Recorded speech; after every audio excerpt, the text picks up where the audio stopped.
तुलसी माता इस वीडियो को जो भी सच्चे दिल से लाइक करें, उसके घर में आप स्थायी रूप से निवास करें, उसकी झोली खुशियों से भर दें और उसके घर में कभी धन धान्य की कमी ना होने पाए। तुलसी माता को जल देते समय बोलने चाहिए यह 3 शब्द जिनसे सभी मनोकामनाएं पूरी होती हैं। आज हम इस वीडियो में जानेंगे कि तुलसी माता को जल देते वक्त कौन से शब्द बोलने चाहिए। किसी समय की बात है, भगवान विष्णु विश्राम कर रहे थे, तभी देवी लक्ष्मी वहां आई और भगवान विष्णु से तुलसी माता को जल देने के महत्व के बारे में पूछा। भगवान विष्णु ने उन्हें तुलसी माता को जल देने के महत्व को विस्तार से बताया। तब देवी लक्ष्मी ने कहा, हे स्वामी, आपने मुझे तुलसी माता के महत्व के बारे में बताया, लेकिन अब मैं यह जानना चाहती हूँ कि तुलसी माता को जल कैसे देना चाहिए, उनकी सेवा की सबसे श्रेष्ठ विधि क्या है और जल देते समय कौन सा मंत्र बोल चाहिए। भगवान विष्णु ने उत्तर दिया, प्रिय देवी, जैसा कि मैंने तुम्हें तुलसी माता के महत्व के बारे में बताया, उसी प्रकार तुलसी माता को जल देते समय बोला जाने वाला मंत्र भी बहुत महत्वपूर्ण है। यह मंत्र 3 शब्दों का है, लेकिन इसका प्रभाव अत्यंत शुभ और कल्याणकारी है। जो भी रोज तुलसी माता को जल देते समय इन 3 शब्दों का उच्चारण करेगा, उसके घर में मां लक्ष्मी का वास होगा, उसकी दरिद्रता समाप्त हो जाएगी और उसे अपार धन धान्य की प्राप्ति होगी। मंत्र के महत्व को बताते हुए भगवान विष्णु ने कहा, इस मंत्र का महत्व सुनने से ही मनुष्य के सभी पाप नष्ट हो जाते हैं। उसे हजारों वर्षों तक तुलसी माता को जल देने के पुण्य का फल मिलता है। फिर भगवान विष्णु ने देवी लक्ष्मी को एक कथा सुनाई। उन्होंने कहा, दक्षिण दिशा में यम नगरी नामक एक नगर था, जहाँ रमेश नाम एक ब्राह्मण रहता था। वह अत्यंत पापी और गलत कामों में लिप्त व्यक्ति था। जन्म से ब्राह्मण होते हुए भी वह धार्मिक कार्यों से दूर रहता था। ना वह पूजा करता, ना ध्यान, ना जप और ना ही किसी का सत्कार करता। वह मदिरापान और मांसाहार भी करता था और हमेशा अनैतिक कार्यों में व्यस्त रहता था।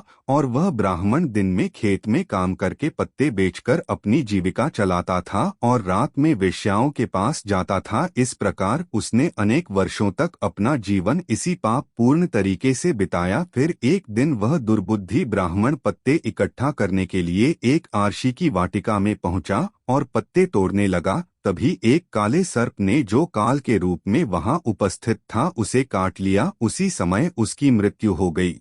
उसकी मृत्यु के तुरंत बाद यमराज के दूत वहां प्रकट हुए और उसकी आत्मा को लेने के लिए आए। वे उसे यमलोक ले जाने लगे। मार्ग में वह ब्राह्मण यमदूतों के सामने रोने और विलाप करने लगा। उसने कहा, हे दूतों, मुझे कहाँ ले जा रहे हो? मुझे छोड़ दो, मेरे प्राण बचा लो। लेकिन यमदूत बोले, अरे पापी ब्राह्मण, तेरे दुष्कर्म के कारण तुझे यह दंड मिला है। अब यमराज तुझे घोर नरक में डालेंगे। यमलोक पहुंचने पर चित्रगुप्त ने उस ब्राह्मण का पूरा लेखा जोखा प्रस्तुत किया। उन्होंने कहा, हे धर्मराज, इस ब्राह्मण ने अपने पूरे जीवन में केवल पाप किए हैं, इसने कभी कोई पुण्य कार्य नहीं किया। धर्मराज ने दूतों से कहा, हे दूतों, इस घोर पापी ब्राह्मण को नरक में डाल दो, इसे अपने कर्मों का फल भोगना होगा। यमदूत उस ब्राह्मण को नरक में ले गए और उसे भयंकर अग्नि में धकेल दिया। वह कई वर्षों तक नरक की यातनाएं सहता रहा। इसके बाद उसे अगले जन्म में बैल के रूप में जन्म मिला। बका शरीर पाकर उसने भारी बोझ उठाने का कार्य किया। उसका मालिक उससे दिन रात काम करवाता था। जब उसकी शक्ति समाप्त होने लगी तो मालिक ने उसे एक लंगड़े आदमी को बेच दिया। वह लंगड़ा आदमी उस बैल का उपयोग अपने बोझ उठाने के लिए करता था। बैल ने 8 वर्षों तक उसकी सेवा की। फिर एक दिन वह बैल लंगड़े आदमी को लेकर एक ऊंचे पर्वत पर चढ़ा। अधिक परिश्रम और थकान के कारण वह बैल मूर्छित होकर गिर पड़ा और अंतिम सांसें लेने लगा। वहां खड़े लोगों को उस बैल पर दया आ गई। उन्होंने उसके मुख में पानी डालने का प्रयास किया। उसी भीड़ में एक पुण्यात्मा व्यक्ति भी था। उसने अपने पुण्य का थोड़ा भाग उस बैल को दे दिया। इसे देखकर अन्य लोग ने भी अपने अपने पुण्य उसे देना शुरू कर दिया। उसी भीड़ में एक वैश्या भी खड़ी थी। सभी अपना पुण्य उस बैल को देकर उसका उद्धार करने का प्रयास कर रहे थे। यह देखकर उसने भी अपना पुण्य उस बैल को दे दिया। दिया। कुछ देर बाद उस बैल की मृत्यु हो गई। फिर उस स्थान पर यमदूत आए और उस बैल के शरीर से उस ब्राह्मण की आत्मा को निकालकर यमलोक ले गए। यमलोक पहुंचने पर उसे यमदेव के सामने प्रस्तुत किया गया। चित्रगुप्त ने जब उसका लेखा जोखा देखा तो वे चकित रह गए। वैश्या के द्वारा दिए गए पुण्य के कारण उसके सभी जन्मों के पाप नष्ट हो चुके। हे यमदेव ने कहा, हे ब्राह्मण, उस वैश्या ने तुझे अपना पुण्य देकर तुझ पर बड़ा उपकार किया है। उसी के पुण्य के प्रभाव से तुम्हारे सभी पाप नष्ट हो गए हैं, इसलिए अब तुम्हें फिर से मनुष्य जन्म प्राप्त होगा। इस प्रकार वह ब्राह्मण पृथ्वी पर एक उत्तम ब्राह्मण कुल में जन्म लेता है। उस महापुण्य के प्रभाव से उसे अपने पूर्व जन्म की सारी बातें याद आने लगती हैं। जब वह बड़ा होता है तो उसे यह ध्यान आता है कि पिछले जन्म में जब वह था तब एक वैश्या ने उसे अपना पुण्य दिया था। उसके मन में उस वैश्या के बारे में जानने की इच्छा जागती है। वह वैश्या का पता लगाकर उसके नगर में पहुंचता है। वहां वह वैश्या जो अब बूढ़ी हो चुकी थी उसे मिल जाती है। वह ब्राह्मण उसके सामने जाकर बार बार प्रणाम करता है और धन्यवाद देने लगता है। वैश्या उससे पूछती है, हे ब्राह्मण श्रेष्ठ, आप कौन है और किस कारण मुझे धन्यवाद दे रहे हैं? मैंने आपका कौन सा कार्य किया है जिसके लिए आप मुझे नमस्कार कर रहे हैं? तब ब्राह्मण कहता है, हे माँ, मैं वही बैल हूँ जिसे तुमने अपना पुण्य देकर जीवन दान दिया था। अपने पाप कर्मों के कारण मुझे पिछले जन्म में बैल बनना पड़ा। उस पर्वत पर जब मैं अंतिम सांसें ले रहा था तब तुमने अपना पुण्य मुझे दे दिया था। पुण्य के प्रभाव से ही आज मुझे फिर से मनुष्य जन्म मिला है और अपने पूर्व जन्म की सारी बातें याद है। किंतु हे माँ, मैं यहाँ यह जानने आया हूँ कि तुमने मुझे कौन सा पुण्य दिया था जिससे मेरे सभी पाप नष्ट हो गए। मैं उस पुण्य के बारे में जानना चाहता हूँ। तब वैश्या ने कहा, हे ब्राह्मण श्रेष्ठ, मैंने तो अपने जीवन में कोई पुण्य का कार्य नहीं किया है, पर मेरे घर में एक तोता है जो पिंजरे में रहकर हमेशा कुछ बोलता रहता है, जिसे सुनकर मेरा अंतःकरण पवित्र हो गया। वही मंत्र मैंने आपको पुण्य स्वरूप दान किया। फिर वह वैश्या ब्राह्मण उस तोते के पास गए और उससे पूछने लगे, हे शुक, तुम कौन सा मंत्र बोलते हो जिससे हमारे जीवन का उद्धार हुआ? यह मंत्र तुम्हें किसने सिखाया और इसका क्या अर्थ है? तब उस तोते ने अपने पूर्व जन्म का वृतांत सुनाना शुरू किया। वह बोला, हे ब्राह्मण श्रेष्ठ, पिछले जन्म में मैं एक ब्राह्मण था। मुझे अपने ज्ञान का बहुत घमंड था। मैंने कभी गुरुजनों का सम्मान नहीं किया बल्कि उनका बार बार अपमान किया। अपने अहंकार के कारण मेरा स्वभाव क्रोधी और द्वेषपूर्ण हो गया। मैं सभी को तुच्छ समझने लगा और विद्वानों का भी अपना। कालांतर में मेरी मृत्यु हो गई और मुझे यमलोक ले जाया गया। पूज्य व्यक्तियों और गुरुजनों का अपमान करने के कारण मुझे तोते के कुल में जन्म लेना पड़ा। तोते के रूप में जन्म लेने के बाद छोटी अवस्था में ही मेरे माता पिता का साथ छूट गया। मैं अकेला पेड़ की डाल पर बैठकर रो रहा था। तभी कुछ मुनि उस मार्ग से जा रहे थे। उन्होंने मेरी दयनीय स्थिति देखी और मुझे अपने आश्रम ले आए। आश्रम में उन मुनियों ने मुझे एक सुंदर पिंजरे में रखा और मेरी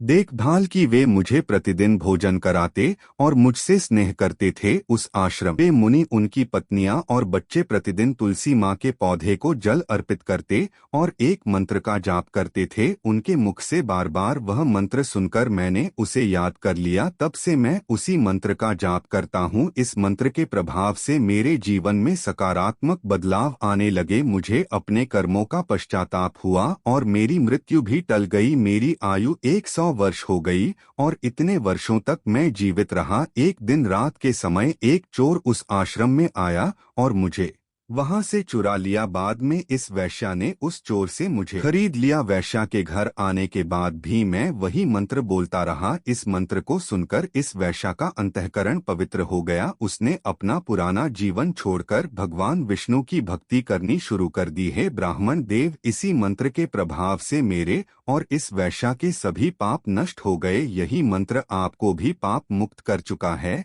इस प्रकार तोते ने उस ब्राह्मण और वैश्या को पूरा वृतांत सुना दिया। यह ब्राह्मण और वैश्या दोनों बहुत प्रसन्न हुए। उन्होंने तय किया कि अब वे प्रतिदिन तुलसी माँ को जल अर्पित करेंगे और उस मंत्र का जाप करेंगे। समय बाद उस ब्राह्मण, वैश्या और तोते ने मंत्र के प्रभाव से दिव्य विमानों में बैठकर विष्णु लोक की यात्रा की। भगवान विष्णु ने देवी लक्ष्मी से कहा, हे देवी, देखा आपने, केवल तुलसी माँ के मंत्र के प्रभाव से उस तोते वैश्या और ब्राह्मण के सभी पाप न हो गए। इसीलिए हर व्यक्ति को प्रतिदिन तुलसी माँ को जल अर्पित करते हुए इस मंत्र का जाप अवश्य करना चाहिए। वह मंत्र इस प्रकार है, ओम वृंदावन स्वाहा, ओम वृंदावन स्वाहा। जो स्त्री प्रतिदिन तुलसी माँ ने इस मंत्र का उच्चारण करेगी वह सौभाग्यशाली बनेगी। जो पुरुष इसका करेगा उसे अक्षय धन की प्राप्ति होगी। जिस घर में प्रतिदिन तुलसी माँ की पूजा होगी वहाँ लक्ष्मी जी का सदास रहेगा। तुलसी माँ का यह मंत्र फलदायी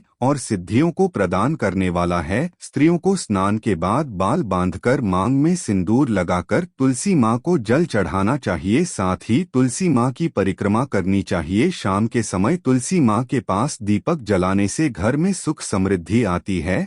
भगवान विष्णु की पूजा तुलसी माँ के बिना अधूरी है। तुलसी का एक पत्ता चढ़ाने से भगवान को उतनी प्रसन्नता मिलती है हजारों अमृत के घड़ों से नहलाने पर भी नहीं मिलती। जो भी व्यक्ति तुलसी माँ का सम्मान करेगा और उनके इस मंत्र का जाप करेगा उसे न केवल इस लोक में बल्कि परलोक में भी शुभ फल प्राप्त होगा। ऐसा फल तुलसी माँ के पत्तों के दान से मिलता है। जो मृत्यु के समय अपने मुख में तुलसी के पत्तों का जल ग्रहण करता है ऐसा व्यक्ति अपने सभी पापों से मुक्त होकर भगवान विष्णु के धाम जाता है। भगवान विष्णु कहते हैं, पूर्णिमा, अमावस्या, द्वादशी और सूर्य संक्रांति के दिन मध्याह्न काल, रात्रि और अशौच के समय तेल लगाकर बिना स्नान किए अथवा बिना हाथ पैर धोए रात्रि के वस्त्र पहनकर तुलसी के पत्ते तोड़ना महापाप होता है। श्राद्ध, व्रत, दान, प्रतिष्ठा और देव पूजा के लिए तोड़े गए तुलसी के पत्ते 3 रात तक पवित्र रहते हैं। तुलसी के पत्तों को बिना नष्ट किए उसके अग्रभाग को तोड़ना चाहिए। तुलसी की मंजरी जो सभी फूलों से श्रेष्ठ मानी जाती है